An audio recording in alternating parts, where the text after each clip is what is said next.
¿Qué tal, compañeros, docentes?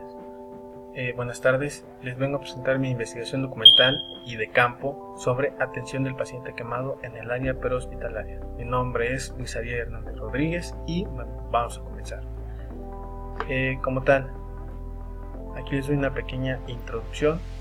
¿Qué son las quemaduras? Son lesiones devastadoras que ya traen consigo incapacidades físicas, desórdenes sistémicos, repercusiones emocionales y estéticas que se pueden ver más que nada por una repercusión en la atención inicial de este tipo de pacientes. El manejo del paciente quemado debe de ser integral, ¿sí? Por lo tanto, es adecuado mantener el protocolo que para nosotros sea el más efectivo para la atención de este tipo de pacientes. ¿Sí? ¿Por qué decidí este tema? Vale. De acuerdo a la Asociación Americana de Quemaduras, al año se han llegado a presentar hasta 50,000 personas que requieren hospitalización por quemaduras graves, ¿sí? Eso es en un ámbito muy general.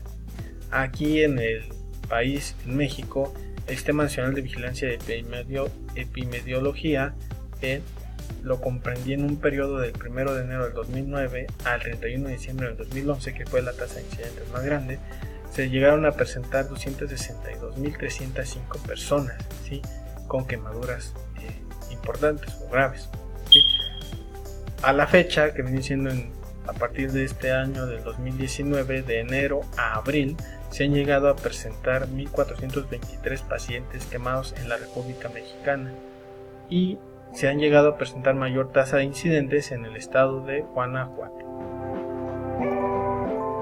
Ahora sí, como tal, ¿qué es una quemadura?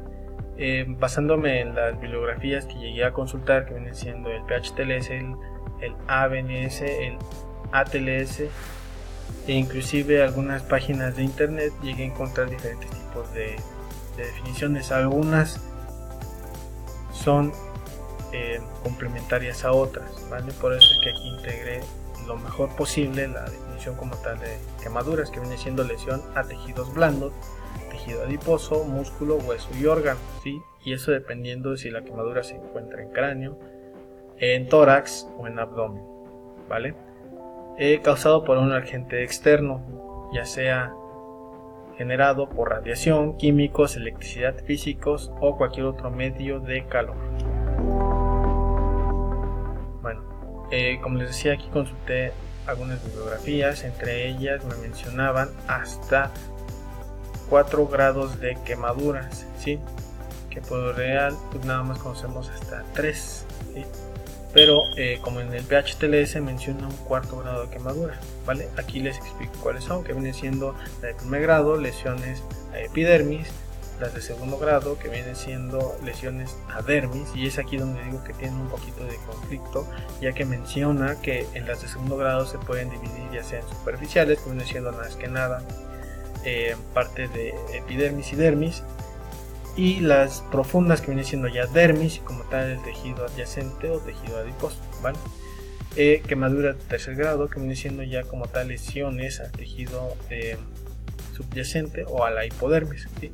Y como les decía, en algunas bibliografías como el PHTLS ya mencionan quemaduras de 4º grado, que vienen siendo las lesiones que se presentan ya al tejido adiposo, al músculo, al hueso e inclusive hasta órganos.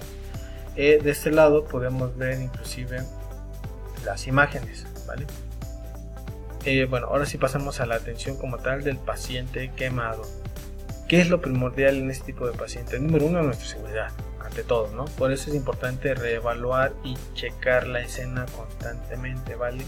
Independientemente con qué tipo de agente se haya sufrido este tipo de lesiones, es muy importante mantener constante vigilancia en este tipo de escenas, ya sea más que nada con los químicos o quemaduras eléctricas, ¿vale? Para no sufrir daño a nuestra persona.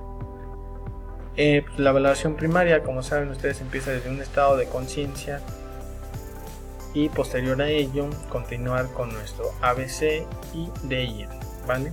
Que venía siendo checar apertura de permeabilidad de vía aérea o apertura como tal, checar las ventilaciones o respiraciones de nuestro paciente, ¿sí?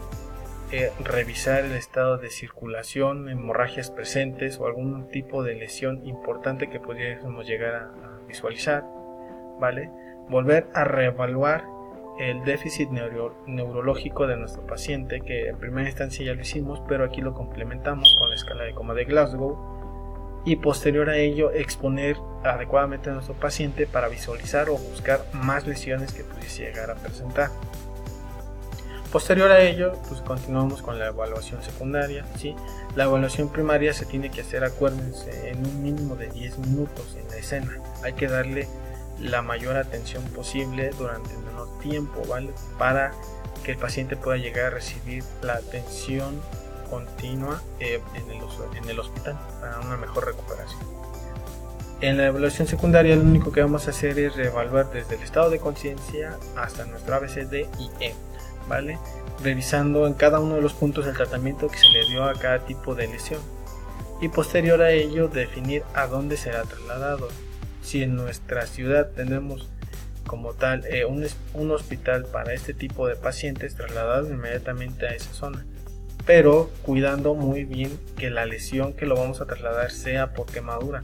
Si presenta alguna lesión adyacente, ya sea alguna fractura, alguna lesión columna o algún otro trauma, es importante derivarlo a otro tipo de hospital donde le puedan dar la primera atención a ese tipo de lesión que presenta, y posterior a ello trasladarlo al hospital o al centro de especialidad de quemados, ¿vale? Estas son algunas consideraciones especiales para este tipo de pacientes con quemaduras térmicas, quemaduras químicas y quemaduras eléctricas.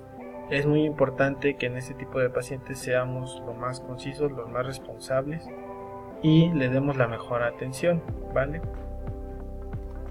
Bueno, el plan de trabajo que se llevó a cabo para realizar este tipo de investigación fue, de acuerdo a como lo muestra en la gráfica, ¿vale? Que fue la selección y recopilación de información, que fue en este tipo de fechas, el análisis y abstracción de la información, la bitácora de investigación, que más adelante les voy a mostrar, planificación y aplicación de entrevista, que esta la tuve que realizar en un tiempo corto, análisis de datos recabados, que fue lo que obtuve de esta entrevista, y aplicación de una encuesta y análisis de esos resultados, que también lo vamos a ver más adelante, y como tal ahorita la presentación de la investigación, ¿vale? Este es el trabajo de campo que pude realizar. Se llevó a cabo en áreas de la delegación de Cruz Roja.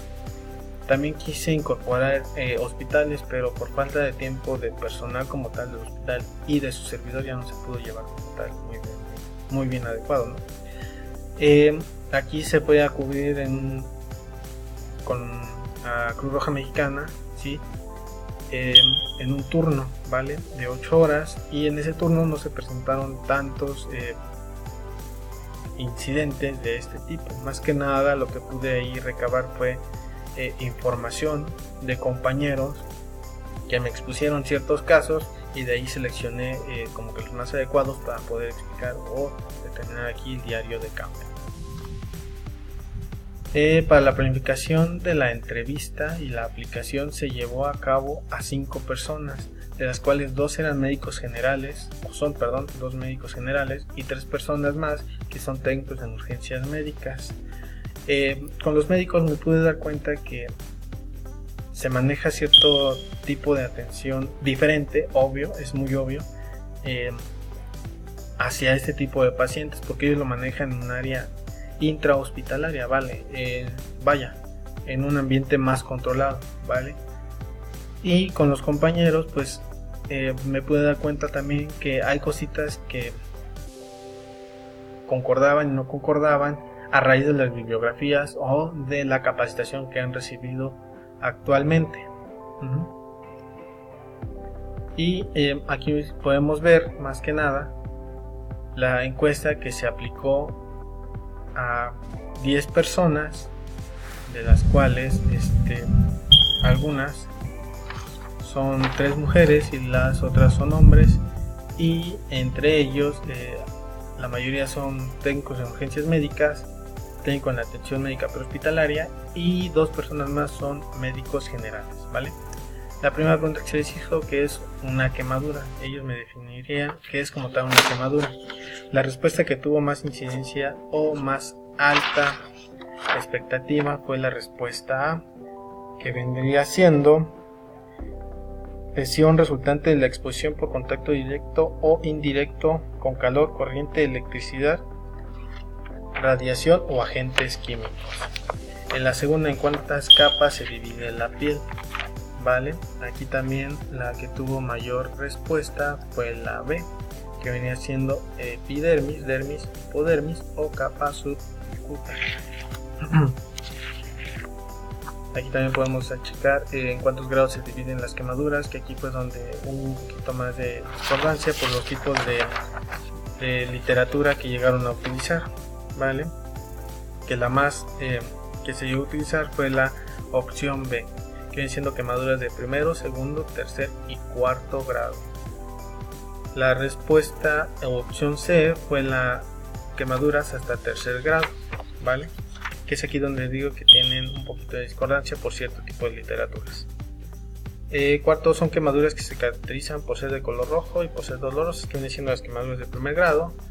Fórmula de Parkland, ahí también tuvimos cierto grado de incidencia o contraste, porque algunos no la conocían como tal y otros se llegaron a variar en otro. Cómo se produce una ampolla como tal, muchos me decían que por quemaduras de segundo grado, pero no me explicaban como tal cómo se generaba, ¿vale? Y lo que se les puso fue que se genera por pérdida de líquido intracelular o extracelular, que se genera en la capa dermis y la epidermis. Como tal, no se puede reventar una ampolla en el ámbito prehospitalario porque no contamos con los antibióticos o la irrigación que puede llegar a hacerse para el lavado de esa zona, por eso se maneja en un ámbito más intrahospitalario. Y bueno, aquí en la 8 pues son quemaduras de cuarto grado, que es la que mayoría no se conocen o no han leído, ¿vale? Quemaduras de expresión parcial, que viene siendo la que más tuvo respuesta, que fue la A, que fueron quemaduras de segundo grado. Y pues como tal, la que tuvo mayor incidencia aquí son las quemaduras eléctricas, que son las que tienen mayor destrucción, porque digo no se alcanza a ver internamente, o más bien no se ve internamente el daño que presenta, solamente se ve en la entrada y la salida como tal de este tipo de quemaduras. Resultados y conclusiones. Bueno, aquí me pude dar cuenta que cada quien manejamos diferente tipo de protocolo de atención, pero siempre y cuando basados en lo mismo. Sí, nada más había unas cositas ahí que sí tendríamos que ponernos al corriente, y es por ello que hago mención de que debemos estarnos actualizando constantemente, ¿vale? Para llegar a tener como tal todos un mejor sistema de atención y un mejor protocolo de atención a este tipo de pacientes. Bueno, y aquí les presento por último la bibliografía que fue en la cual me basé para la realización de esta investigación. Agradezco el tiempo que me brindaron, espero que les haya sido de atención y pues espero que para futuras investigaciones en ese ámbito me puedan tomar en cuenta y de igual forma les pueda servir para llegar a volver o buscar más información de la que se necesita. De antemano muchas gracias y que tengan excelente tarde.